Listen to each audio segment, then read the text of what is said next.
हो राजधानी राजधानी। आज जुम्मे के सिलसिले में मालेगांव में हमने जो पुख्ता बंदोबस्त लगाया है, उसमें नासिक ग्रामीण का जो अपना रिजर्व पुलिस फोर्स रहता है वो, तथा बाहर से जो कुमक मालेगांव के लिए प्राप्त हुई थी, उसको हमने इतिहास के तौर पे जो अहम ठिकान है मालेगांव शहर में, वहां पे बंदोबस्त पे लगाया है।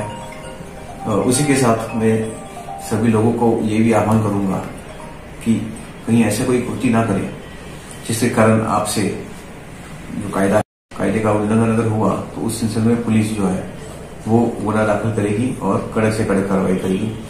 उसी के साथ अपने को ये भी एतबार रखना बहुत जरूरी है कि ये मसला अभी हाईकोर्ट में पेंडिंग होने की वजह से कहीं अपने कोई कृति के कारण कोर्ट का अवमान न हो, ये खबरदारी भी सबको लेना जरूरी रहेगा। कल जो मेला हुआ होता उस सिलसिले में हमने जो आयोजक है मेला हुए थे उनके ऊपर बरौनी पुलिस स्टेशन के अंतर्गत गुनाह दाखिल किया है। उसी के साथ जो अन्य लोग थे उनको भी हमने नोटिस दिया है। मालेगांव मुस्तफा बंगार बाजार डायमंड कारपेट होलसेल रेट में यहाँ पर कारपेट दिया जाता है।